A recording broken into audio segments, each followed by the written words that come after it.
I was standing in my own kitchen when my son handed me $200 and told me I couldn't sleep there anymore. He had already changed the locks. My daughter-in-law had labeled my boxes with a black marker winter coats, photos, miscellaneous, and placed them on the porch beside the dog's empty water bowl. Derek said the farm legally belonged to him now. I believed him. I even thanked him for the bus ticket. 3 days later, the county clerk asked why I hadn't reported the forged deed. When my husband died, my son told everyone he was stepping up. The way people say when they want credit for doing something they already planned. Then he took my farm, handed me $200, and gave me a bus ticket like I was a stranger he'd picked up on the side of the road. He didn't raise his voice. He didn't call me names. He just looked at me the way you look at an old receipt you don't need anymore and said, "Mom, you can't stay here. It's not yours." The dog's water bowl was empty on the porch, bone dry, even though it had rained that morning. I remember that detail because it made everything feel unreal, like the world was still doing what it always did: clouds, mud, wet gravel, while my life was being folded up and put away.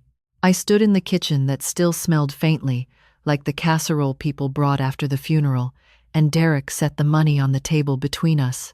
2 crisp $100 bills, like he'd stopped at the bank specifically to make this neat and final. My hands stayed in my cardigan pockets because I didn't trust them not to shake. Vanessa was in the hallway with a black marker, labeling boxes in my own handwriting, or at least it looked like my handwriting. Winter coats, photos, miscellaneous. She wrote miscellaneous on the box that held the ceramic rooster my mother gave me when I got married. She didn't ask me where anything should go. She didn't ask if I wanted help. She just moved through the house like she was cleaning up after a party that had gone on too long. Derek didn't sit down. He stayed standing, shoulders squared, the way he used to stand at baseball games when he was trying to look older than the other boys. "We need the place, Mom," he said, like that was a reasonable thing to say to a woman who'd slept in that bedroom for 42 years. "And it's complicated right now. There are things in motion, papers, probate. I can't have you here while we sort it out." "While we sort it out," I repeated, because my brain kept snagging on that phrase. I'd been a bookkeeper for most of my life, not because I loved numbers, but because I loved order. Order meant bills paid, groceries stocked, insurance renewed, taxes filed. Order meant you didn't wake up one day and find the ground missing under your feet. My husband, Grant, had been even more careful than I was. He kept every receipt in labeled envelopes. He stored deeds and titles in a fireproof safe in the pantry, behind a row of canned peaches. That man did not sort things out by surprise. Derek pulled a manila folder from under his arm and set it down beside the money. "Dad signed the farm over last year," he said. "He wanted me to have it. He told me not to make a big deal out of it while he was alive. He didn't want you worrying." My throat tightened. Grant would have told me. Vanessa's marker squeaked again. She capped it and looked at me with that polite, practiced expression nurses have when they're trying to keep you calm. She was a registered nurse at the hospital in Cedar Rapids, and she always spoke like she was explaining something simple to someone slow. "Maggie, you've been through a lot," she said. "You don't need to manage anything right now. Derek is handling it. This is for the best. For the best." That phrase has been used to justify every cruel thing in my family. For the best when I was asked to stop working and rest after my first miscarriage. For the best when Derek moved 2 states away for college and called less and less. For the best when Grant took over the finances because it's easier if one person does it. For the best when my opinions became suggestions and my needs became inconveniences. I looked at the folder. "Let me see." Derek's jaw worked. "You don't need to read it." That was when I should have stood up straight and insisted. That was when I should have asked why the locks were already changed, why there was a new deadbolt on the front door, why my key turned uselessly in the knob. But grief makes you soft in places you didn't know could go soft. Grief makes you second-guess the rightness of your own hands. I had spent the past 3 weeks walking through the house like a guest, afraid to touch Grant's jacket where it still hung by the mudroom, afraid to open the drawer where he kept his pocket knives.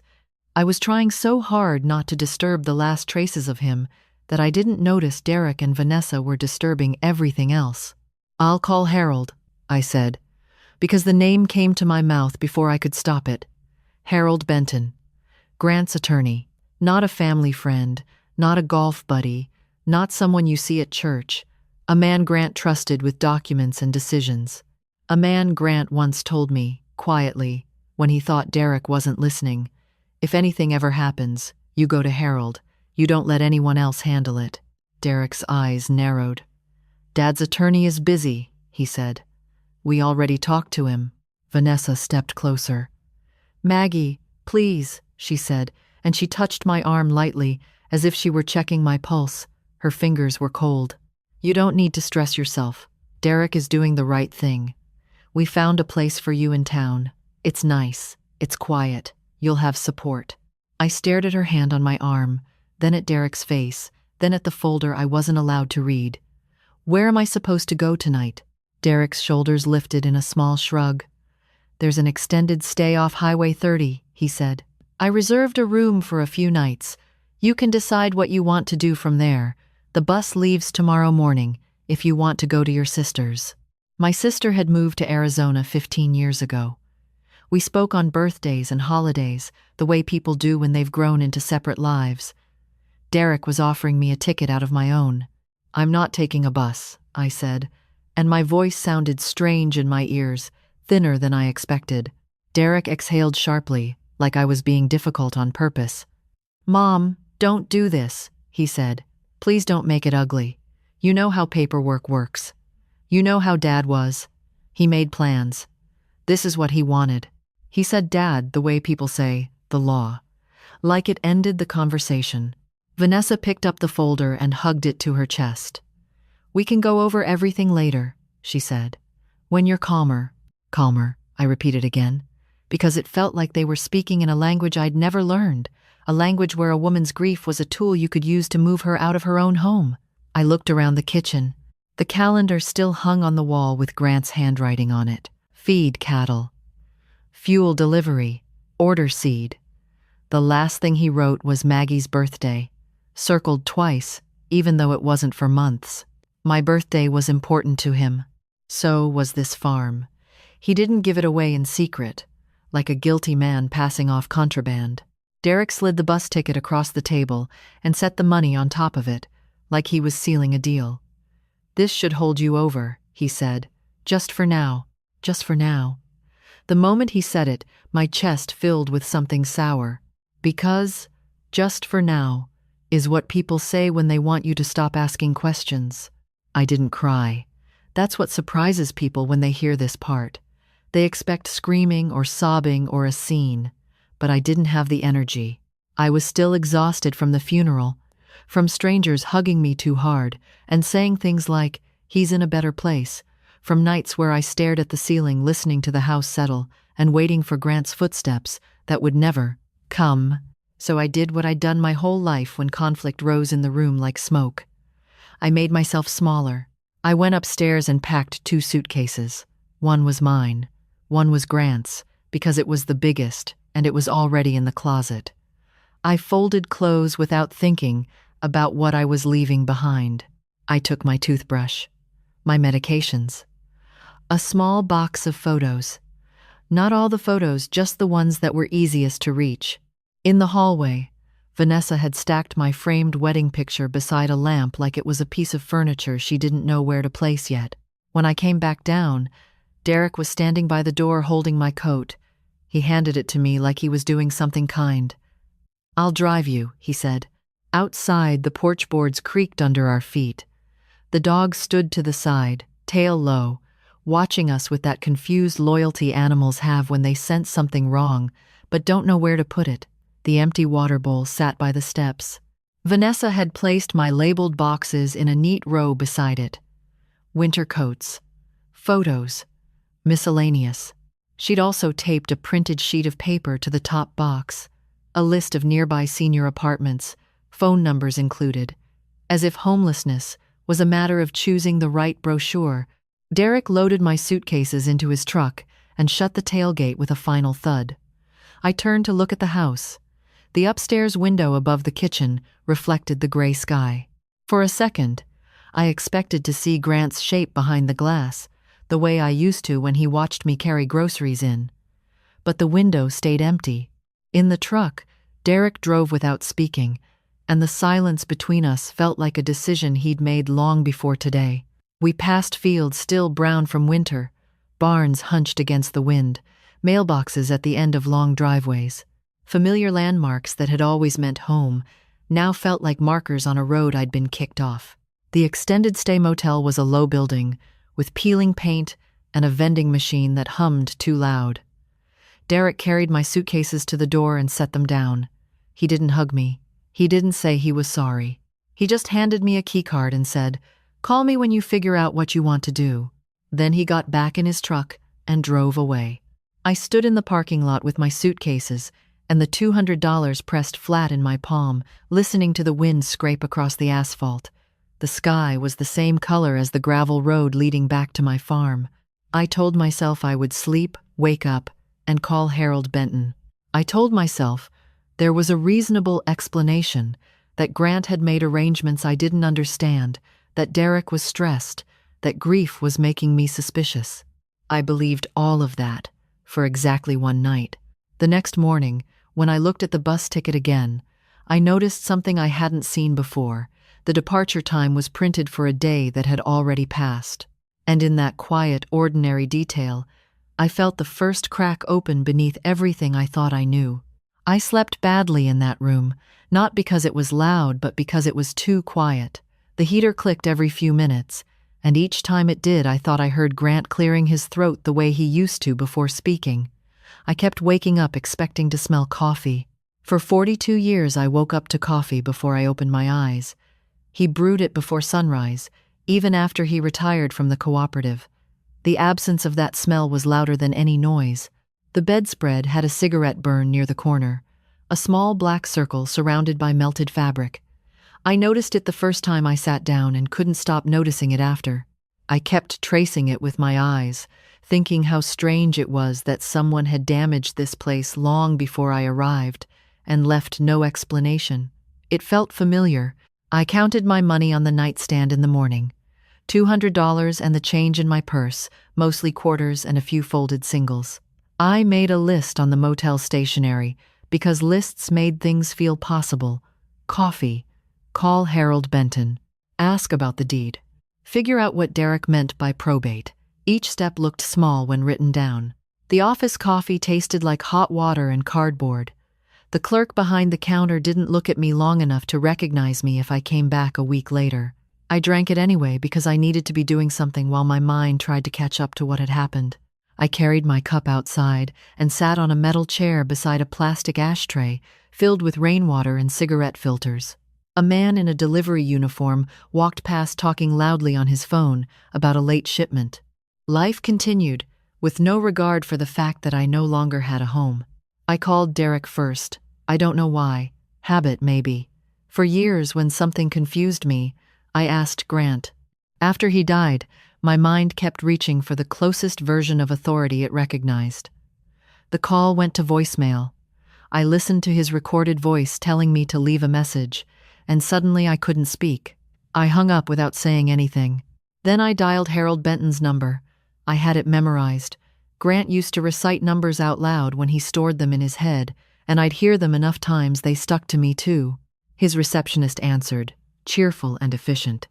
"Benton Law Office." "This is Margaret Hale," I said, and my voice sounded steadier than I felt. "I need to speak to Mr. Benton about my husband's estate." There was a pause, paper shuffling. "Mrs. Hale," she said carefully, "Mr. Benton believed everything had already been handled." "Handled by who?" I asked. Another pause. "Your son. He came in after the funeral. He said you were resting, and he would manage the paperwork." I stared at the parking lot while she spoke. A red pickup idled near the ice machine. The driver didn't get out. He just sat there with the engine running, looking forward. "I didn't authorize that," I said quietly. "Would you like to come in?" she asked. "Yes," I said. "Today." Harold's office was 30 minutes away, in the small brick building across from the courthouse. I drove there slowly because I was afraid of arriving too early and sitting in the waiting room with my thoughts. The town looked normal. A woman carried groceries into a hardware store. 2 teenagers crossed the street laughing. The courthouse flag hung still in the mild air. I parked in the same spot I always had when I brought cooperative paperwork for notarization, and for a moment I almost believed I was just running errands. Harold opened his office door before his receptionist could announce me.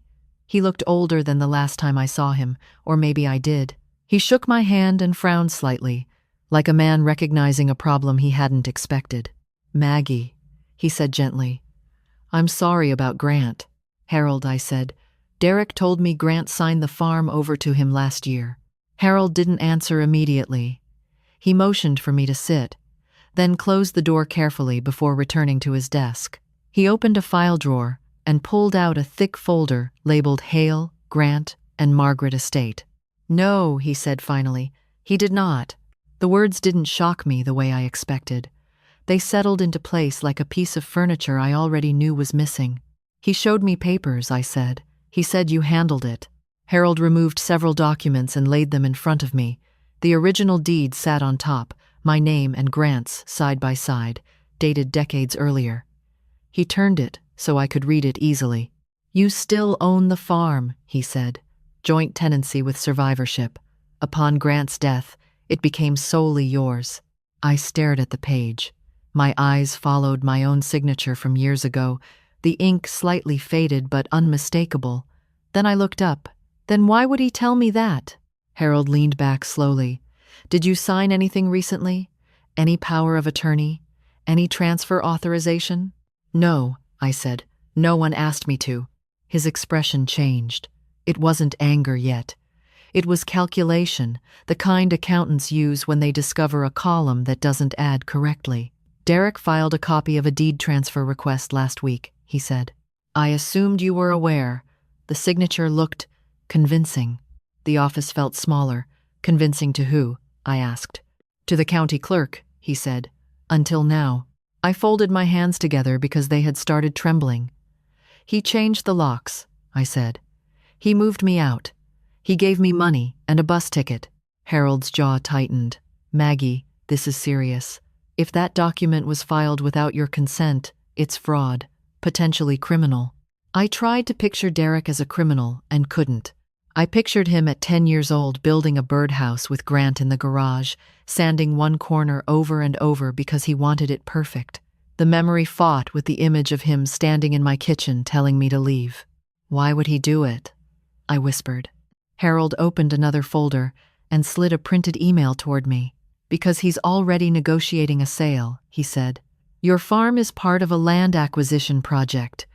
An energy company wants a continuous stretch of acreage. Your property sits in the middle of it."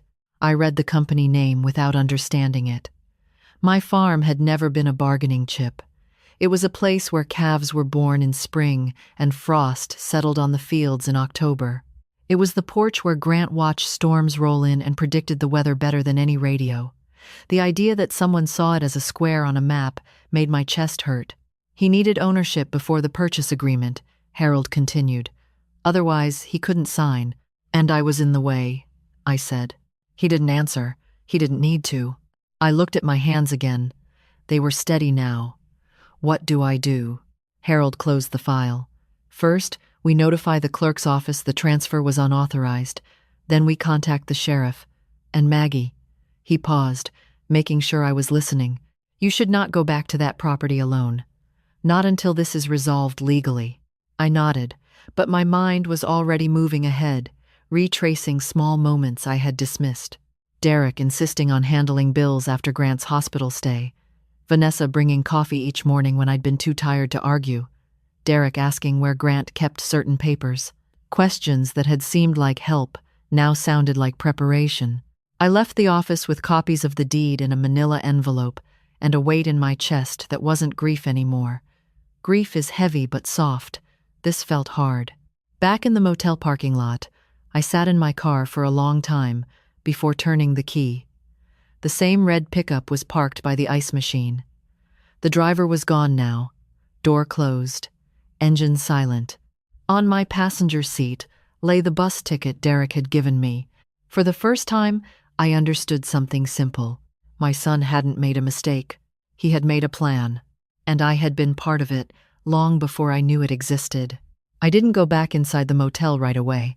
I sat in my car with the envelope Harold had given me resting on my lap and watched people move in and out of their rooms, carrying laundry baskets and grocery bags.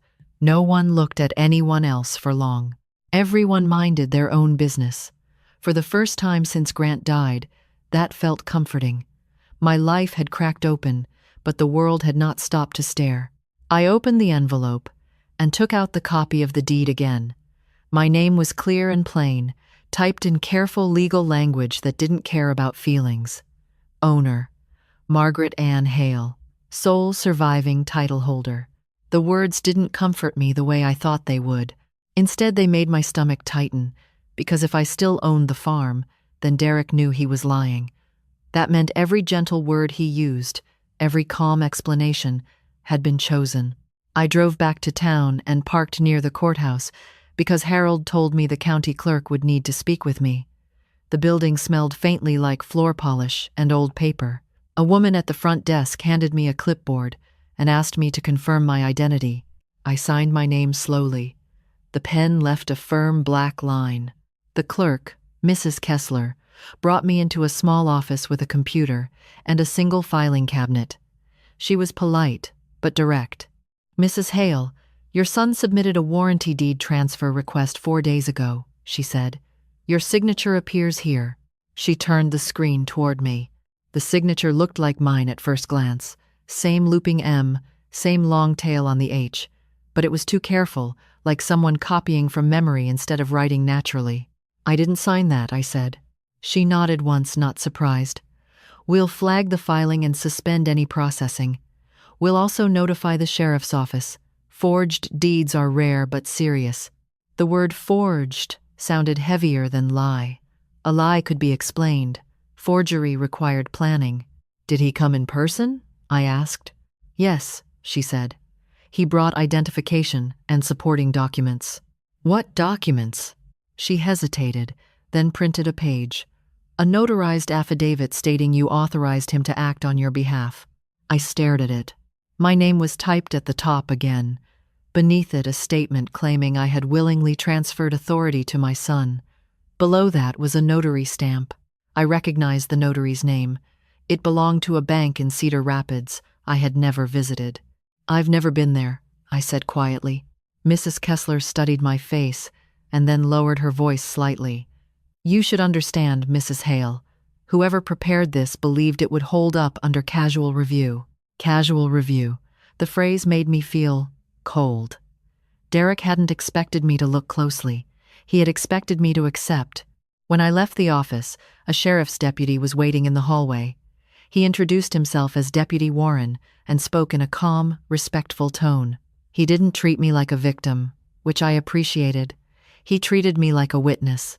He asked simple questions first. When was the last time I signed legal paperwork? Had anyone asked me for identification recently? Did I give Derek access to my documents? I answered as best I could. My memory felt strange, like certain weeks were blurred. I remembered Grant's hospital stay clearly, the smell of antiseptic and the steady beeping of machines. But the weeks before his death were harder to arrange in order. I remembered Vanessa bringing me coffee most mornings, because I was tired from sleeping at the hospital. I stopped speaking. Deputy Warren noticed. "Mrs. Hale? I don't remember going to any bank," I said slowly. "But I remember being tired, very tired." He wrote something down but didn't comment. "We'll look into the notary," he said. "For now, I recommend you don't contact your son directly. Let us handle it." I nodded, though part of me wanted to drive straight to the farm and demand answers. Instead, I drove back to the motel and sat on the edge of the bed holding my phone.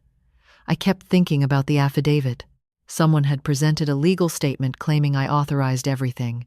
Someone had stood in front of a notary and insisted I approved. I opened my purse and went through it carefully. Receipts, tissues, a small notebook where I tracked expenses. Then I found my checkbook. The last checks were written weeks before Grant died. After that, nothing. I checked my bank account using the motel lobby computer. The balance was lower than I expected. Not empty, but reduced. Several withdrawals appeared I didn't remember making. They were small enough to avoid attention, but regular. I stared at the screen. Derek had once helped me set up online access, telling me it would make bill paying easier. I had thanked him at the time. My hands felt cold on the keyboard. That evening, Harold called me. "The clerk confirmed the forgery," he said. "And Maggie, there's something else." Derek signed a preliminary purchase agreement with an energy development company. The sale was scheduled to finalize within 2 weeks. 2 weeks, I repeated. Yes. Once he believed the deed would process. So he needed me out quickly, I said. Yes. I hung up and sat in the dim room with the television on mute. A weather report showed storms moving across the state. I thought about the farm fields under that same sky. Derek wasn't just trying to own the farm. He was trying to sell it before I realized what he had done. My phone rang a few minutes later. Derek's name appeared on the screen. For a long time, I watched it ring. Then I answered. "Mom," he said immediately. His voice sounded controlled but not calm. "Why did the county clerk call me?" I took a breath. "Because I still own the farm." Silence filled the line. "You went to Harold," he said finally. "Yes." Another pause, longer this time. "You shouldn't have done that." I looked at the faded carpet under my feet.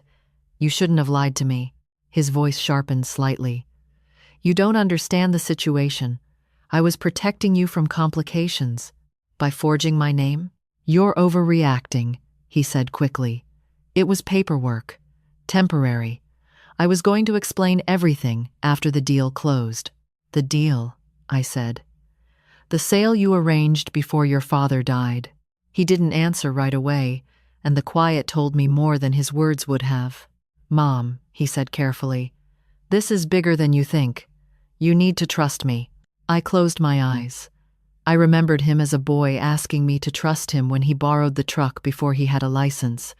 I trusted him then. I trusted him every year after. "I did trust you," I said. His breathing changed. "Just stay at the motel," he said. "Don't talk to anyone else. I'll come tomorrow and we'll fix this." The call ended. I set the phone down slowly.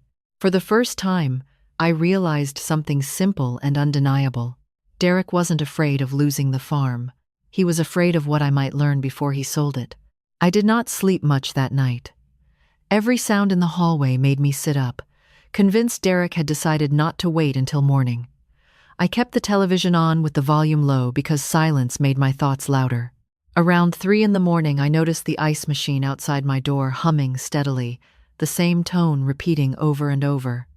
It reminded me of the milking equipment in the old dairy barn we tore down years ago, a mechanical rhythm that meant work was happening, whether you were ready for it or not.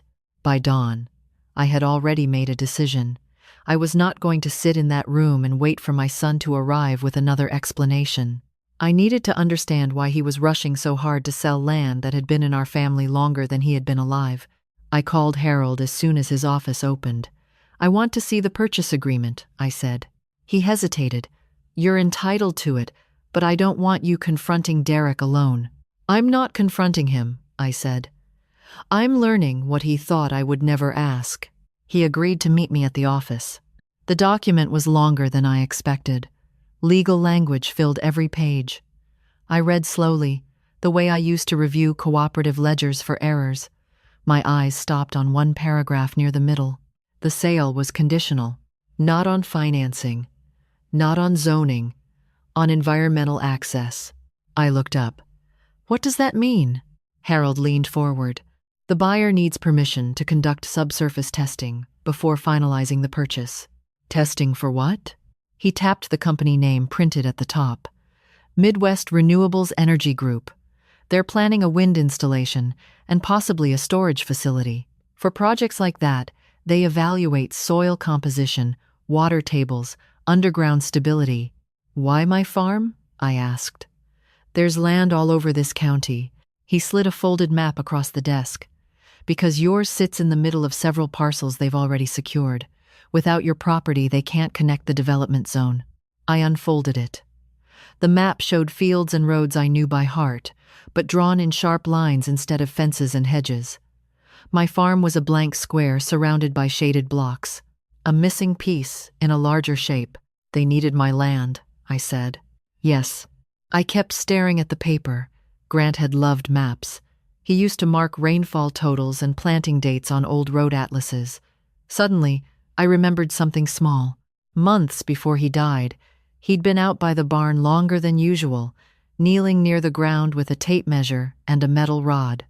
When I asked what he was doing, he told me he was checking drainage. At the time, I hadn't questioned it. Harold, I said slowly, did Derek contact this company before Grant died? Harold's expression shifted. Yes. According to the agreement date, negotiations began about 6 weeks earlier. 6 weeks earlier, Grant was still alive, still working in his shop every morning, still feeding cattle at sunrise. My hands went cold. He knew he didn't own it, I said. Yes. And he planned to sell it anyway. Yes. I folded the map carefully. Then he needed me out before I could talk to anyone. Harold nodded once. I left his office with copies of the agreement in my bag, and a feeling I could not name yet. It wasn't only betrayal anymore. Betrayal is personal. This felt calculated. Instead of returning to the motel, I drove toward the farm. I knew Harold's warning, but I didn't intend to confront Derek. I wanted to see the place, to make sure it was still there the way I remembered it. The gravel road leading to the house looked unchanged, but tire tracks cut deep grooves into the mud, wider than Derek's truck tires. 2 pickup trucks were parked near the barn, not Derek's. Strangers stood near the pasture fence wearing bright safety vests and holding equipment cases. A tripod with a metal device stood in the field where Grant used to plant corn. I stopped my car at the end of the driveway and stayed inside, watching. One of the men walked across the field, dragging a cable behind him. Another hammered a marker stake into the ground. Surveyors. I felt a strange calm settle over me. Derek wasn't waiting for ownership anymore. He was acting as if he already had it. I stepped out of the car. Gravel crunched under my shoes. One of the men noticed me and walked over politely. "Ma'am," he said, "we're conducting a site evaluation." "This is my property," I said. He blinked. "We were told the owner approved access." "No," I said quietly. "He didn't." The man looked uncertain. "We have authorization from Mr. Derek Hale." "I'm Margaret Hale," I said. "And I didn't give permission." The men exchanged glances. The cable stopped moving. The hammering stopped. A moment later, Derek's truck appeared at the far end of the driveway, approaching fast.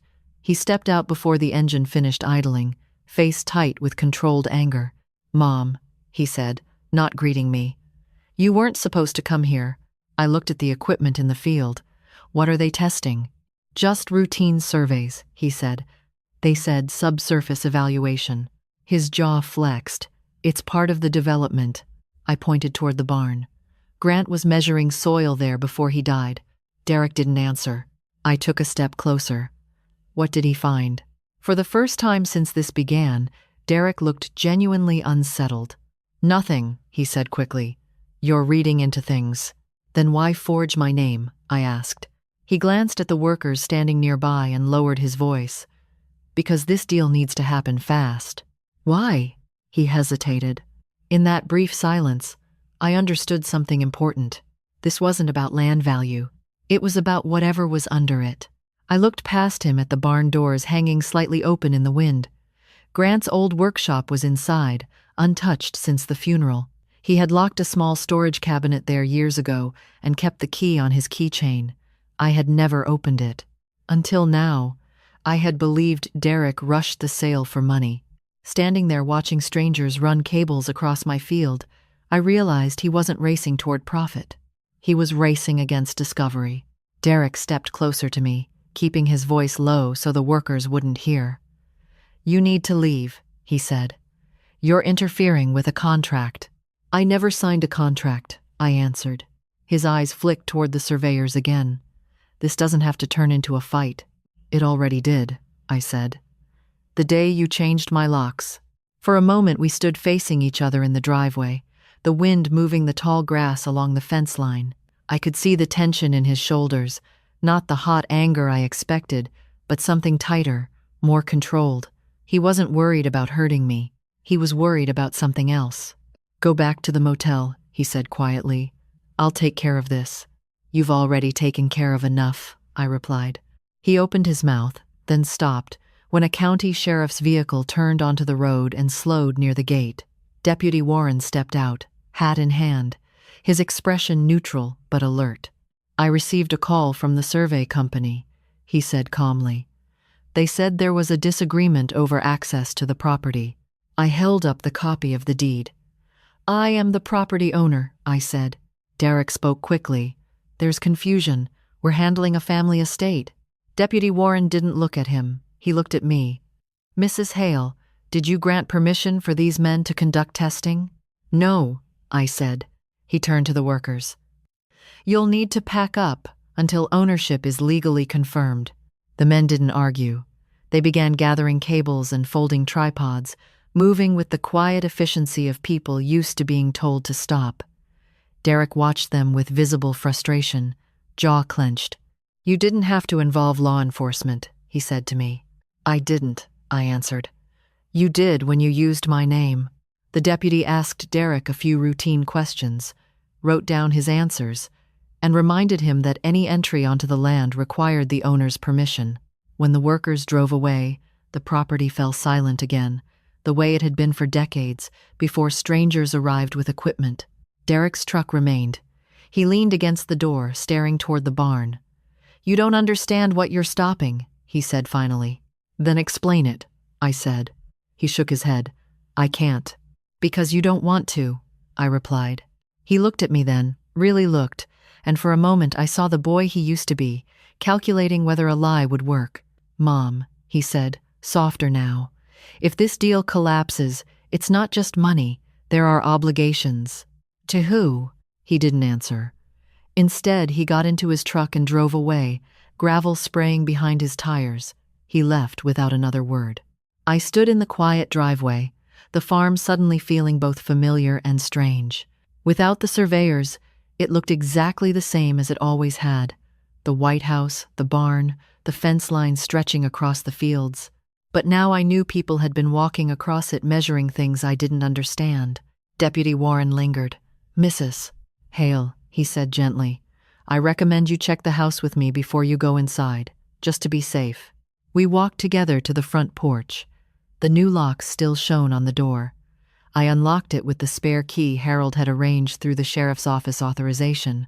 The door opened with the same creak it always had.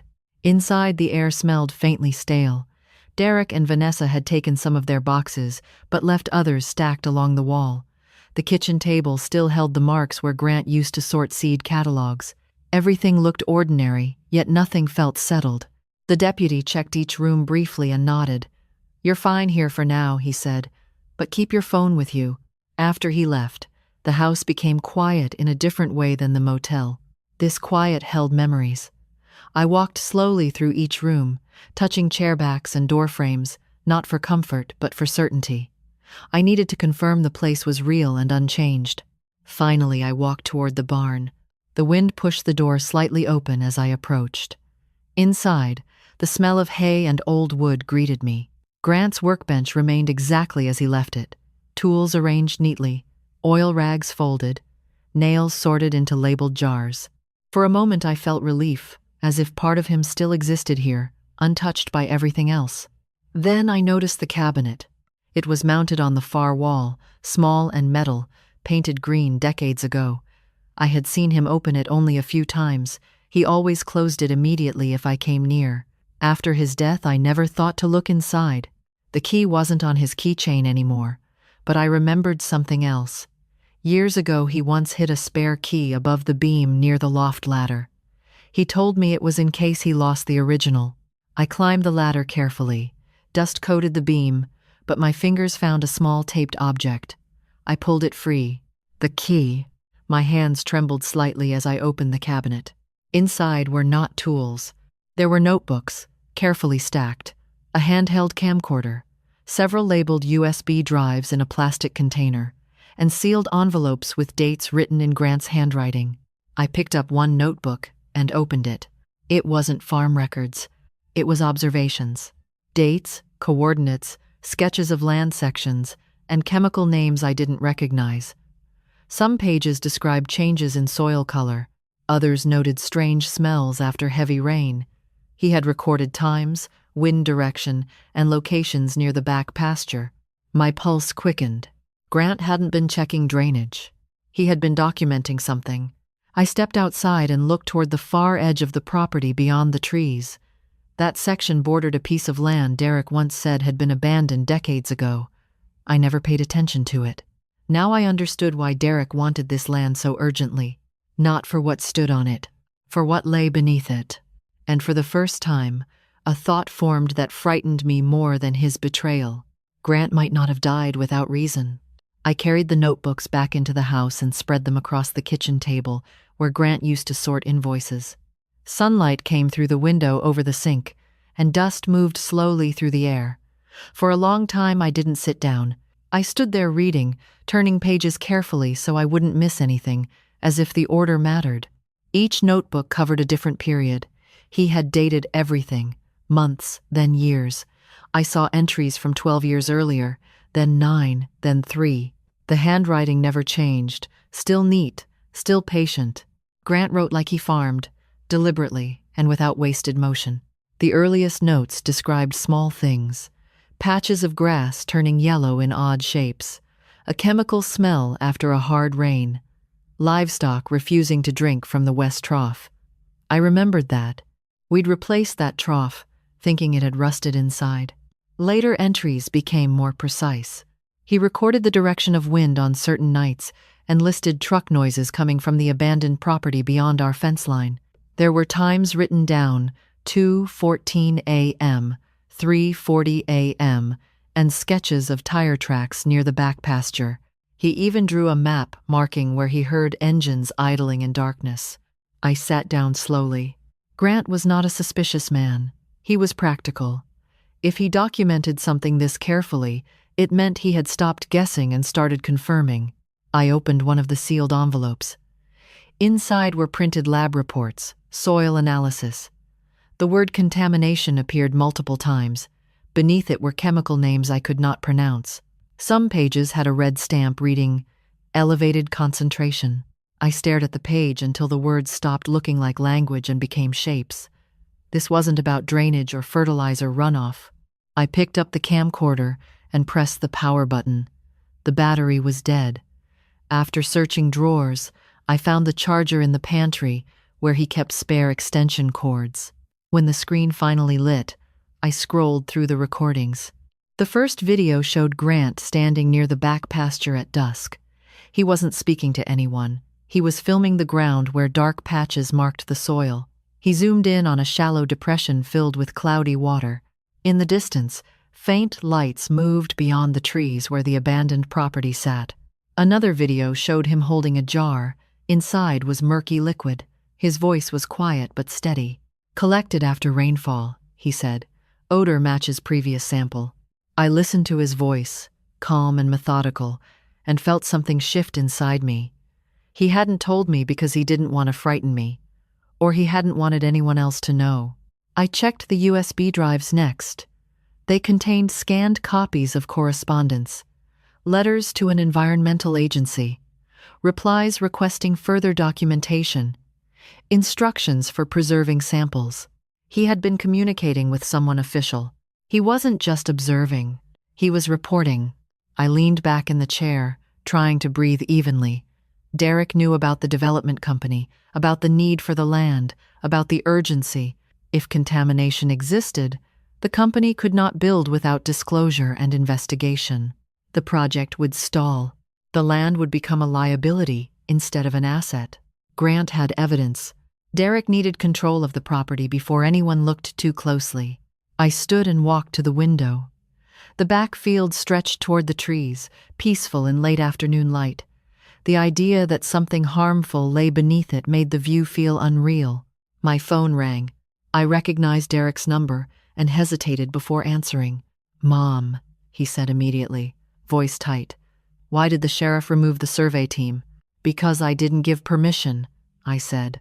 You're making this worse. For who? I asked. Silence filled the line. Then he spoke more carefully. The company has a schedule. Delays cause problems. I found Dad's notebooks, I said. Another silence. Longer. You shouldn't be going through his things, he said. He documented contamination, I replied. He was sending reports to an agency. His breathing changed. You don't know what you're looking at. I know enough, I said. You wanted the land transferred before anyone tested it. You're imagining things, he said quickly. Old farmers write all kinds of notes. He recorded soil samples, I said. Video too. His voice hardened.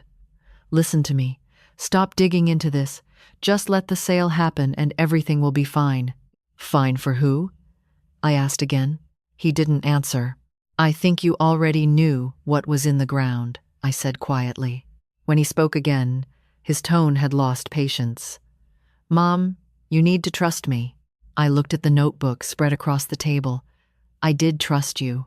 He exhaled sharply. You're going to regret interfering. The call ended. I stood holding the phone, noticing how still the house felt. Outside, a crow landed on the fence post and watched the yard. The air smelled normal, clean, but now I doubted my own senses. I gathered the documents and placed them carefully back into the cabinet, leaving only one notebook out. Then I locked it again and hid the key where I found it. As evening approached, I realized something that hadn't occurred to me before. Grant had been collecting evidence for years.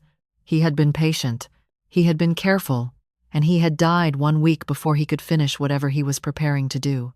That timing was too precise to ignore.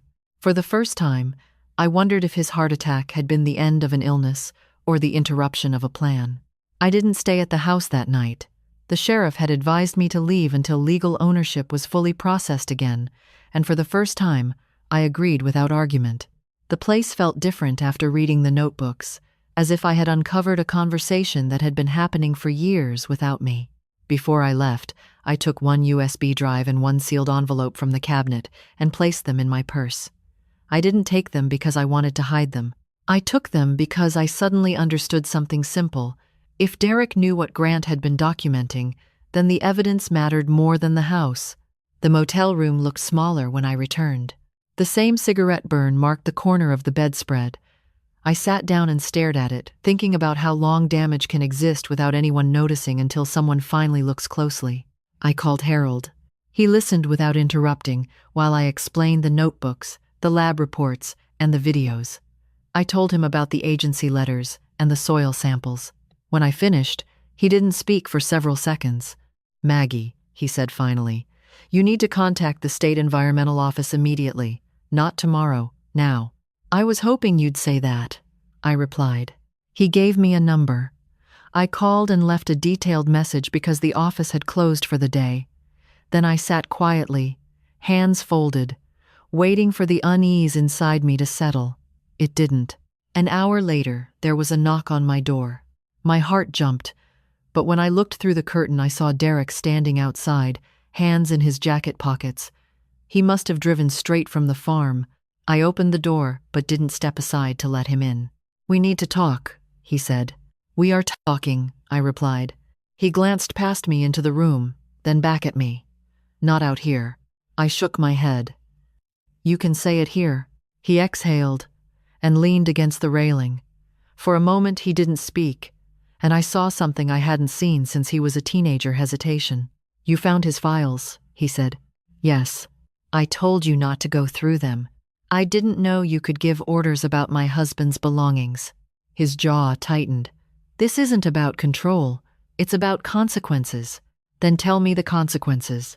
He looked down at the parking lot. A car drove slowly past, headlights sweeping across the asphalt. The land is contaminated, he said quietly. I waited. I didn't cause it, he added quickly. It was already there, long before I ever got involved. I know, I said. Grant recorded it for years. He nodded once. He wouldn't stop. He kept documenting, kept contacting agencies. He was going to shut the whole project down. That was the point, I said. He shook his head. You don't understand. The company already invested millions nearby. If your farm blocked development, lawsuits would follow. They would claim financial loss. They would come after the property owner. The property owner was me, I said. Yes, he answered. The words hung between us. You were trying to protect yourself, I said. I was trying to protect all of us, he insisted. If the sale happened before disclosure, liability would transfer. They'd assume responsibility. You forged my name, I said quietly. I was going to explain later, he said again. You were going to sell contaminated land to someone who didn't know. They suspected, he said quickly. Companies always suspect. They just need legal ownership first. I looked at him steadily. And Grant was going to report it officially. Yes, Derek said. He told me himself. My chest tightened. When? A week before he died. The hallway felt suddenly colder. He said he had enough evidence and was meeting investigators, Derek continued. He wouldn't listen when I told him it would destroy everything. Everything? I asked. Our finances, he said. The farm's value, potential lawsuits. You could lose the house, the land, all of it. So you decided to act first. He didn't answer immediately. I just accelerated what was going to happen, he said finally. Once the company owned it, the responsibility wouldn't be yours. And moving me out? I asked. You would have interfered. I held onto the doorframe to steady myself. You removed me from my own home to keep me from stopping you. He didn't deny it. For a moment, neither of us spoke. The hum of the motel ice machine filled the silence. Then I asked the question I hadn't wanted to form. Did you do anything to your father? His eyes lifted sharply. No. Vanessa handled his medication, I said. He looked away. His heart condition was already serious. That's not what I asked. He ran a hand over his face. I didn't hurt him. I watched him carefully. He sounded truthful about that part, but not complete. You knew his report was scheduled, I said. Yes. And he died before he could file it. Yes. I realized then the difference between Derek and me. I was afraid of what had happened. He was afraid of what would be discovered. You're not worried about losing the farm, I said quietly. He shook his head slowly. You're worried about what happens when investigators see those samples. He didn't answer, and his silence told me enough. He pushed himself away from the railing. Mom, just stop. Let the land go. Don't contact anyone else. I already did, I said. His face changed. Who? He asked. The environmental office. For the first time since he arrived, real fear appeared in his expression. You shouldn't have done that, he said. I stepped back into the doorway. Grant tried to warn me once about trusting the wrong person, I said. I didn't understand until now. I closed the door. Through the curtain, I watched him stand motionless for several seconds before walking to his truck. He didn't slam the door when he left. He drove away slowly. I sat on the bed afterward, holding the envelope in my hands. The cigarette burn on the bedspread looked darker in the dim light.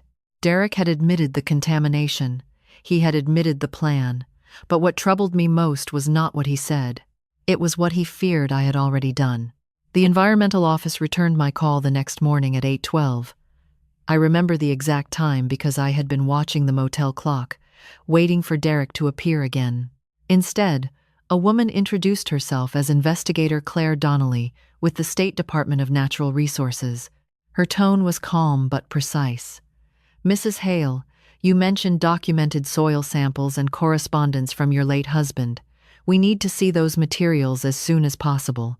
I hesitated, only long enough to gather the envelope and the USB drive. I have copies with me, I said. Do not alter anything, she replied, and do not return them to the property until we collect them. We'll meet you at the sheriff's office in 30 minutes. I drove there, with both hands tight on the steering wheel. The town looked ordinary, but I no longer trusted ordinary things. I parked beside the same sheriff's vehicle I had seen at the farm the day before. Deputy Warren stood outside the entrance, with a woman in a gray jacket holding a leather folder. She was younger than I expected, but her expression carried the kind of focus I had seen in auditors reviewing ledgers that didn't balance. Inside a small interview room, I placed the envelope and USB drive on the table. She opened the envelope carefully examining each page without speaking. When she reached the lab reports, her eyes narrowed slightly. "Your husband collected these samples himself?" she asked. "Yes."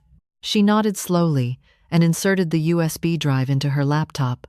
The room stayed quiet except for the soft hum of the computer. Grant's video appeared on the screen, the same recording of the murky water and the soil depression. She paused the video and looked at me. "Did he tell you what he suspected?" "No," I said. "He didn't want me worried." She exhaled softly. "He was documenting illegal dumping. Based on these chemical signatures, this may be connected to an industrial waste disposal site closed decades ago. We've had reports in the region but never verified a location." I felt the air leave my lungs. "So, he was right." "Yes," she said. "And if the land had transferred ownership before disclosure, responsibility could have shifted. Whoever owned the property during discovery might face liability until the source was identified." "Derek knew that," I said. Her eyes lifted to mine. "Your son contacted a developer connected to renewable infrastructure expansion. Projects like that often require environmental clearance. If contamination surfaced after purchase, the company would likely pursue damages from prior owners. So he needed to sell it before testing," I said quietly. She nodded. "It appears that way." Deputy Warren asked, "What happens now?" Claire closed the folder. "We open a formal investigation immediately. We also contact federal environmental authorities. This could extend beyond state jurisdiction." I sat very still. I had expected confirmation, but not escalation. "Mrs. Hale," she said, "did your husband mention meeting anyone recently before his death?" I thought carefully. "He said he had an appointment in Cedar Rapids. He didn't say with who." She wrote it down. "We'll verify that." I returned to the motel that afternoon feeling both relieved and unsettled. Grant had not imagined the problem, but the investigation meant more attention, more questions, and possibly conflict I could not predict. The room felt heavier when I entered. On the small table beside the bed lay something that had not been there when I left. An envelope. My name was written on it in neat handwriting I did not recognize. The clerk said someone had dropped it off for me earlier. Inside was a single folded page. No greeting, no signature. Just a short typed message. "Stop the investigation. The land sale solves everything. You are not in danger if you cooperate." My hands felt cold holding it. There was also a photograph. It showed the farmhouse taken from the road at dusk. The porch light was on. The curtains were open. I stared at it for a long time. I hadn't been there at dusk. I had left earlier that day. Someone had. I called Deputy Warren immediately. He arrived within 15 minutes and took the envelope carefully, placing it in a plastic evidence sleeve. "Did you tell anyone you were cooperating?" he asked. "No." He studied the photograph. "This was taken recently. We'll check for prints and security cameras near the motel. Do you think it was Derek?" I asked. He shook his head slowly. "Maybe. But the wording suggests someone with more to lose than a family dispute." That night, I locked the door twice and moved a chair against it. I left the bathroom light on because the shadows in the corners felt different now. For the first time since Derek forced me out, my fear wasn't about losing the farm. It was about why someone else cared whether I kept it. I lay awake thinking about Grant standing in the field recording soil samples, not telling me because he wanted me safe. He had been careful, patient, and quiet. And someone had been watching him. Morning came slowly. I barely slept. And when my phone rang just after sunrise, I answered immediately. It was Claire. "Mrs. Hale," she said. "We found a scheduled meeting in your husband's email records. He was meeting a federal environmental agent the morning he died." My grip tightened on the phone. "He never made it," she continued. "And now we need to consider the possibility that his death wasn't just unfortunate timing." I sat down on the edge of the bed. The cigarette burn in the fabric looked darker in the morning light. For the first time, the investigation was no longer about land, money, or even betrayal. It was about whether Grant had been stopped. I did not leave the motel that morning. Deputy Warren had advised me to stay where I was until they understood who left the envelope. The words on that paper stayed in my mind. You are not in danger if you cooperate. It wasn't a threat, exactly. It was a reassurance, and somehow that felt worse. Around noon, Harold called. The state investigators contacted me, he said. They've involved federal environmental enforcement. Maggie, this is no longer just a property dispute. I figured that out, I said quietly. He hesitated. There's something else. The medical examiner agreed to review Grant's records. My hand tightened around the phone. Because of the meeting he missed? Yes, he said. The timing raises questions. I thanked him and hung up. Afterward, I sat on the edge of the bed and looked at the television without turning it on. I kept replaying Grant's last week in my mind, searching for details I had dismissed at the time. He had been tired, but not unusually so. He had complained once about dizziness after breakfast. Vanessa had been there that morning making coffee while I gathered laundry. I had accepted it as kindness. My phone rang again. Derek. I let it ring 3 times before answering. Mom, he said immediately, his voice sharper than I had ever heard it. Did you call the authorities about the land? Yes. You shouldn't have done that, he said. You already said that. You don't understand what you've started. Then explain it. He exhaled heavily. The company is pulling out now. Investigators are asking questions everywhere. People are going to get hurt financially. Your father was going to report contamination, I said. You knew. He didn't deny it. He was overreacting. He had lab reports. That doesn't matter anymore, he said quickly. What matters is stopping this before it escalates. It already escalated, I replied. Someone left a message on my motel table. Silence. What message? He asked. I told him about the envelope and the photograph. He didn't speak for several seconds. When he did, his voice was lower. I didn't send that. I listened carefully. He sounded unsettled, not defensive. Then who did? I asked. I don't know, he said, and for the first time I believed him. But you need to stay out of it now. I won't, I said. You're risking everything, he replied. Your father risked everything, I said quietly. Why? He didn't answer. Before I could say more, another call came in.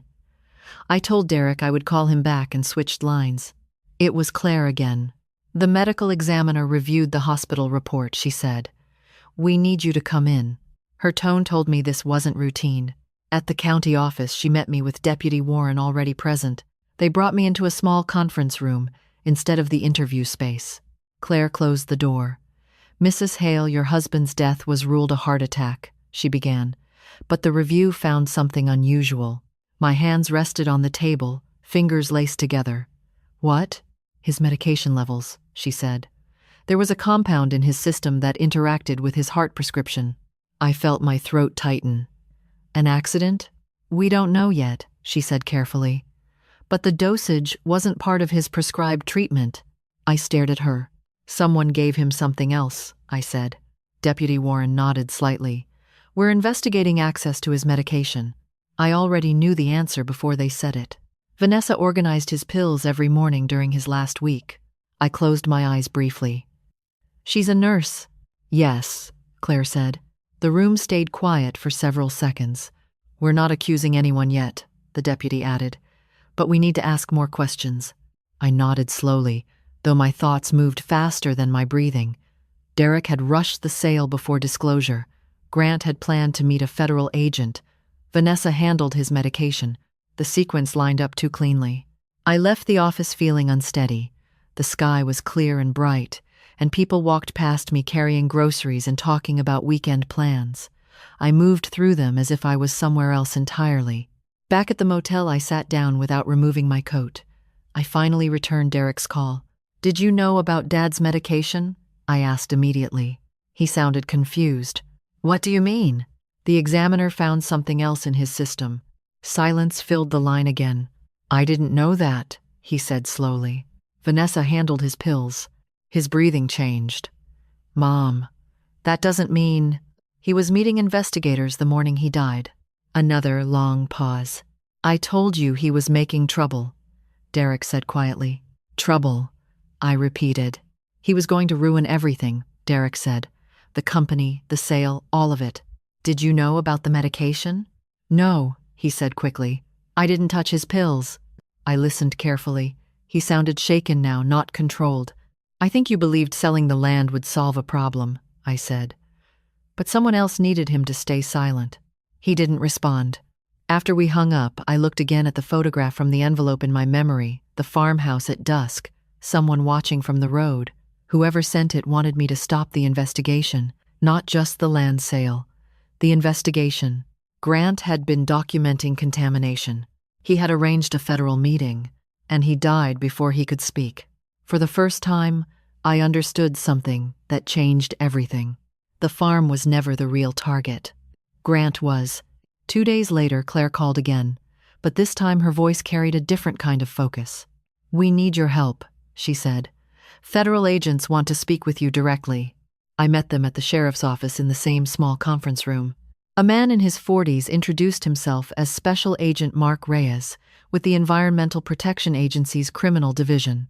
He spoke plainly, without dramatic emphasis, which somehow made everything feel more serious.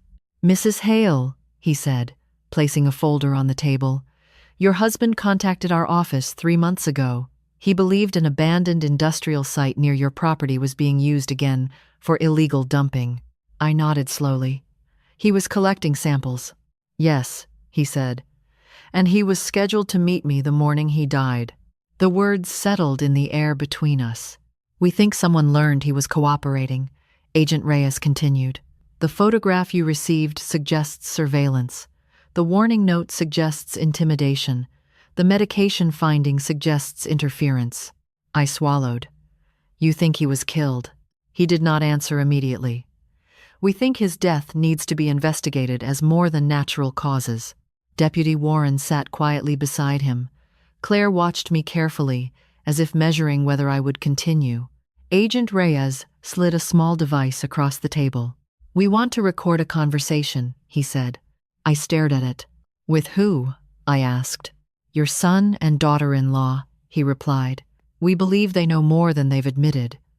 Not necessarily that they intended harm, but they may have information about who pressured them to secure the property quickly. My first reaction was refusal. I had spent my life avoiding conflict. The idea of deliberately confronting Derek felt unnatural. I'm not an investigator, I said. No, he answered gently. You're a witness they trust. He explained the plan carefully. I would call Derek and say I was willing to cooperate with the land transfer and drop objections if we could reach a private agreement. I would ask him to meet at the farmhouse. The agents would monitor the conversation from outside. You just need them to talk, he said. Let them explain why the sale had to happen so fast. I looked at my hands resting on the table. They were steady. What if they refuse? I asked. Then we learn that too, he said. I thought about Grant filming the ground at dusk, quietly, alone. I thought about the envelope left in my room and the photograph taken from the road. I'll do it, I said. That evening I called Derek. He answered immediately, as if waiting. Mom, I want to fix this, I said. The investigation is scaring me. If selling the land makes it go away, I'll cooperate. Silence filled the line. You mean that? He asked. Yes, I said, but I want to talk face to face, at the house. He hesitated only briefly. Tomorrow evening, he said. We'll come. The next day felt longer than any I could remember. Agent Reyes met me early and showed me how the recorder worked. It was small enough to clip beneath my blouse. He repeated instructions simply. Stay calm. Let them speak. Do not accuse directly. As the sun lowered toward evening, I stood inside my kitchen again. The house looked unchanged, but I felt different inside it. Outside, an unmarked vehicle sat down the road beyond the trees. At exactly 6:15, Derek's truck pulled into the driveway. Vanessa stepped out with him. She carried a leather folder, the same one I had seen her hold the day she removed me from my home. They entered without knocking. You called this meeting, Derek said. I nodded. I want this over. Vanessa studied me carefully. You've spoken to investigators, she said. Yes, I replied. And I don't want trouble. Derek relaxed slightly. Then sign the transfer, and we can settle financially. I shook my head. I need to understand first. Why was it so urgent? He looked at Vanessa. She gave a small nod. The company needed environmental clearance, Derek said. If contamination was reported before ownership changed, liability would stay here. And if Dad spoke? I asked. He planned to, Derek said. He was meeting someone federal. Vanessa spoke quietly. People connected to the project contacted us. They knew Grant was gathering information. My pulse quickened. Who? She hesitated. Consultants. They warned the report would shut everything down. And his medication? I asked. Vanessa stiffened. He was under stress. That's not what I asked. Her voice lowered. They said if he delayed long enough, the company could assume control legally. I only adjusted his dosage so he would rest. Derek looked at her sharply. You told me it was harmless. I thought it was, she said quickly. I didn't mean. She stopped. The front door burst open. Agents entered quickly but calmly, announcing themselves. Derek froze. Vanessa's face went pale. Agent Reyes stepped forward. We need both of you to come with us. Derek looked at me in disbelief. You set us up. I didn't answer, because at that moment I understood something clearly. They had tried to stop Grant from speaking, and now they had just explained why. After the agents led Derek and Vanessa outside, the house became very quiet again. The sound of car doors closing and engines starting faded down the road until I could hear only the ticking of the kitchen clock. I remained standing beside the table, my hands resting on the wood where Grant used to sort mail every evening. Agent Reyes stayed behind. He removed the small recorder from beneath my blouse and switched it off. You did exactly what we needed, he said. I nodded, though I didn't feel relieved yet. Did she mean to kill him? He chose his words carefully. Based on what she admitted, she believed she was delaying him, not harming him. But she administered medication outside his prescription, under pressure from people who wanted him silent. People from the company? I asked. Not exactly, he said. He motioned for me to sit, and for the first time since Derek arrived, I lowered myself into the chair. The room felt larger without them. Your husband wasn't only documenting contamination, he said. He had already provided evidence to federal investigators months before his death. I looked up. Then why keep collecting it? Because the dumping was ongoing, he said. And the property near yours wasn't actually abandoned. It was being used by contractors tied to a larger network disposing of restricted industrial waste. The development project was a cover. The land acquisition created legal access routes and a reason for heavy equipment to move at night. I stared at him. Grant found that out? Yes. He agreed to cooperate with federal investigators. Quietly, I remembered the careful notebooks, the late nights outside, the locked cabinet. He never told me. He couldn't, Agent Reyes said. He was acting as a confidential environmental witness. The fewer people who knew, the safer you were. My chest tightened. The photograph, likely taken by someone monitoring him, he said. When they realized he was meeting us, they pressured your son to accelerate the sale and gain property control. They needed access before we could secure the site. And Vanessa? I asked. They convinced her delaying him would stop the investigation long enough to move equipment and remove evidence. She didn't understand the medical risk. I closed my eyes briefly. Derek hadn't planned a murder, but he had helped silence a warning. The company wasn't the real problem, I said slowly. No, Agent Reyes said. The dumping operation used the project as a shield. Your farm blocked their transport path. Your husband was documenting their activities. They needed either the land or his silence. I felt a wave of realization move through me, not sudden but steady. Grant hadn't been acting out of curiosity. He had been protecting something larger than our property. What happens now? I asked. The recordings tonight give us proof of interference and coercion, he said. We already have evidence from your husband's files. With both, we can charge the individuals directing the operation. Your son and daughter-in-law will face charges related to fraud and tampering, but they are not the central targets. And the land? I asked quietly. The site will be secured, he said. It becomes part of a federal environmental crime investigation. No development, no sale. I looked around the kitchen again. The cabinets, the worn linoleum, the calendar still hanging on the wall. Grant had spent years collecting evidence here, living a normal life on the surface while working quietly underneath it. He knew, I said. Yes, Agent Reyes replied. He knew the risk, but he also knew the contamination could spread to groundwater affecting multiple farms. He chose to document it instead of ignoring it. I felt tears rise but did not cry. The feeling was different from grief. It was clarity. For weeks I thought he died before finishing something, I said. Agent Reyes shook his head gently. He finished enough. His documentation started the investigation. Your cooperation completed it. I sat quietly for a long moment. Outside, a breeze moved through the fields. The barn doors creaked softly. The place no longer felt haunted by unanswered questions. Your husband saved more than this property, he said. He prevented long-term contamination across the county. I took a slow breath. Grant had not been hiding things from me because he didn't trust me. He had been hiding them because he was protecting me. And the land Derek tried to sell wasn't just valuable acreage. It was evidence. 6 months passed before the farm felt quiet again. Federal vehicles came and went for weeks after the arrests. Investigators marked sections of the back pasture with small flags and temporary fencing. Men in protective suits collected samples and sealed containers I was not allowed to touch. The abandoned property beyond our fence line was closed completely, its gates locked and guarded. News vans appeared for a few days, then disappeared once official statements were released. People in town stopped asking questions when they realized I could not answer most of them anyway.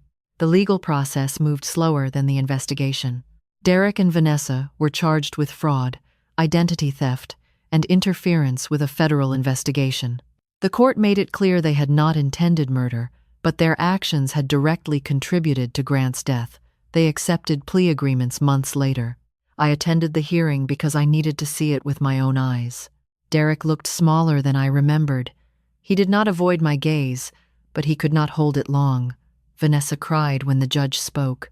I did not. I felt no satisfaction, only a steady acceptance that consequences exist whether families want them or not. Afterward, Derek asked to speak with me. The hallway outside the courtroom smelled like coffee and floor cleaner. For a moment, he looked like a child again, unsure of what to say. I thought I was fixing a problem, he said quietly. You were hiding one, I answered. He nodded once. I didn't think it would go that far. I know, I said. And I did know. He had not wanted his father dead. He had wanted everything simple again, wanted risk to disappear if he moved fast enough. He asked if I would visit him. I told him I didn't know yet. That was the truth. When I returned to the farm after the hearing, I walked to the back pasture alone. The fenced area remained secured, but the land around it looked unchanged. Grass still grew. Birds still landed along the fence. The sky above it all was the same sky Grant used to watch every evening. The federal investigators eventually finished their work. The dumping network was exposed across several counties. Charges were filed against contractors and transport companies that had used the land for years. The site on our property became part of a supervised cleanup project. The government placed a long-term environmental protection easement on the affected acres, preventing development but preserving the land safely. Agent Reyes visited once more before closing the local operation. He stood with me near the barn and looked across the fields. Your husband understood patience, he said. He always did, I replied. He also understood responsibility, he added. Many people notice problems. Few document them. Fewer still follow through. I looked at the barn doors, still weathered and slightly crooked, exactly as Grant had left them. He thought protecting the land meant protecting people, I said. Yes, he answered. After he left, I opened the small cabinet again. The notebooks remained where I had placed them. I kept them not as evidence anymore, but as part of the farm's history. They were records of a quiet decision made by a man who never liked attention. I stayed in the house. I repaired the porch railing Derek had replaced poorly when he tried to make the property look ready for sale. I planted a small vegetable garden behind the shed, something I had always postponed because there was never time.